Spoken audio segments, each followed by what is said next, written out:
Hello friends, आज हम बात करेंगे हेल्थ बेनिफिट्स और इश्यूज सीड्स को खाने के लिए। काफ़ी लोग chia seed, pumpkin seed, flax seeds ये सारे सीड्स खाते हैं। ये सारे बीज स्नैक की तरह भी खाए जाते हैं, अलग अलग खाद्य पदार्थों में गार्निश करके भी खाए जाते हैं और कई बार आप इनको बहुत सारी चीज़ों में, सब्जियों में या अलग अलग चीज़ों में डाल के भी खाते हो, स्नैक्स की तरह से भी खाते हो। तो ये सारे सीड्स जो हैं फ़ायदा करते हैं, नुकसान करते हैं। फ़ायदा करते हैं तो किस तरह से करते हैं और कितना इनको खाना चाहिए, ये सारी चीज़ों पर आज हम डिस्कशन करेंगे। टॉपिक पर जाने से पहले जो लोग हमारे चैनल पर नए हैं उन्हें रिक्वेस्ट करूँगा कि चैनल को सब्सक्राइब करें, वीडियोस को लाइक और शेयर करें। सबसे पहले बात करेंगे सीड्स के फ़ायदों के बारे में।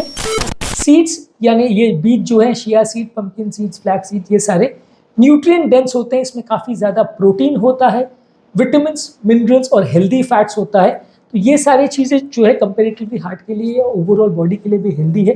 जो इनका फाइबर कंटेंट है वो अगर सीमित मात्रा में खाने के बदले अगर खाया जाए तो वज़न कम करने में मदद करता है।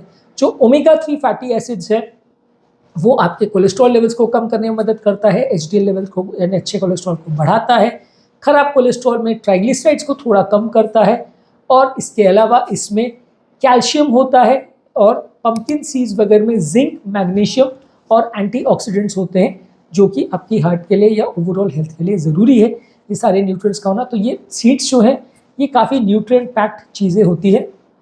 वेट मैनेजमेंट की जहाँ तक अगर हम बात करें तो ये सारे ही बीज अगर खाने के बदले एज ए स्नैक खाए जाए या एज ए हेल्दी स्नैक खाया जाए तो अच्छा है।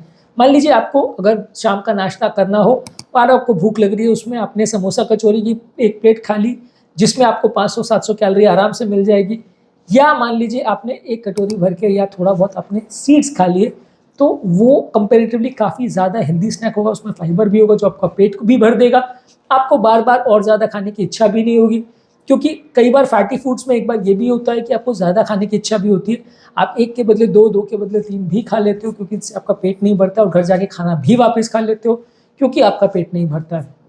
जबकि इस तरह के फाइबर्स और प्रोटीन वाली चीज़ों में क्या है, बॉडी को इनको पाचन करने में ज़्यादा टाइम लगता है।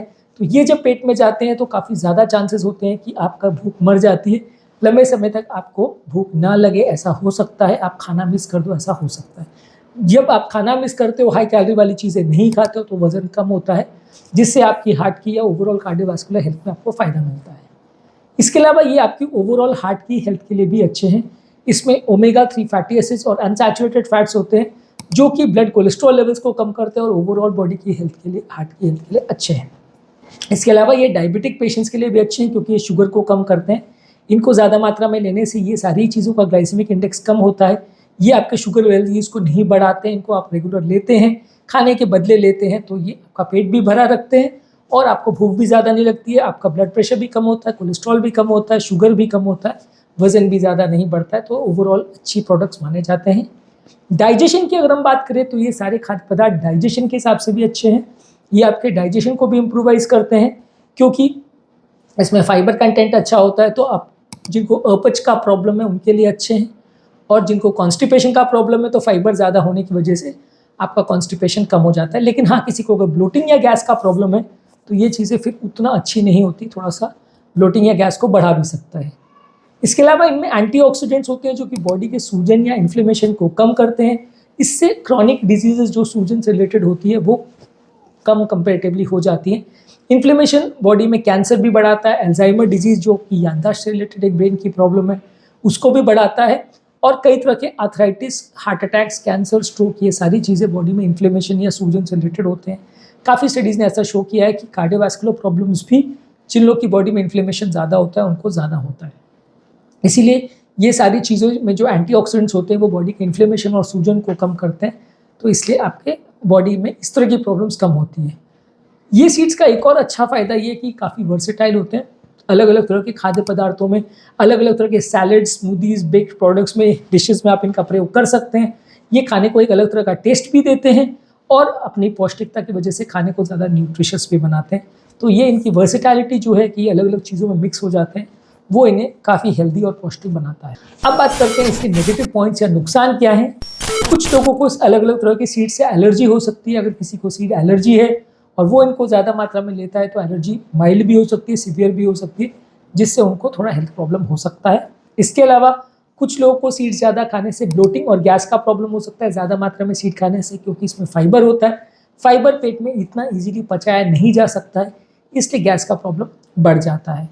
इसके अलावा इसमें फाइटिक एसिड होता है चिया सीड्स और फ्लैक्स सीड्स में, जो कि कुछ मिनरल्स से पेट में बन जाता है। जिंक और आयरन का अब्जॉर्प्शन इसकी वजह से नहीं हो पाता है, और जब जिंक और आयरन का अब्जॉर्प्शन नहीं हो पाता है तो लोगों को खून की कमी हो जाती है।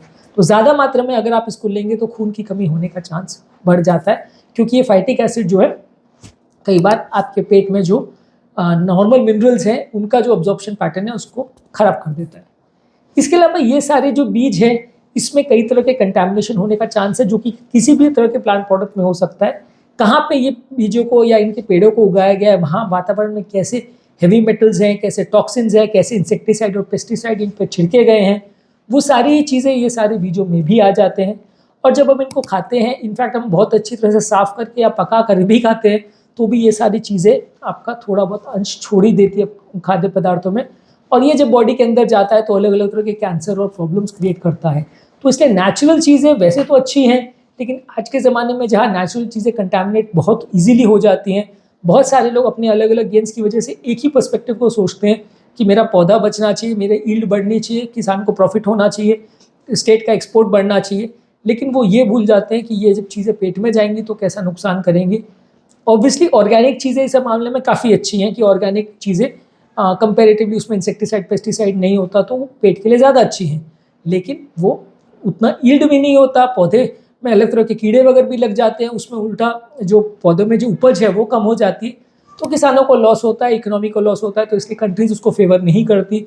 साइंस कोशिश कर रहे हैं कि इस तरह के इंसेक्टिसाइड पेस्टिसाइड बनाने का जो हेल्दी हो या बुरा ना करे, पर ऑब्वियसली जो केमिकल पेड़ पौधों को मार सकता है या जो केमिकल कीटाणु को मार सकता है, जो केमिकल जो है अलग अलग तरह के इंसेक्ट्स और कीड़ों को मार सकता है, वो आपको भी नुकसान थोड़ा बहुत तो करेगा।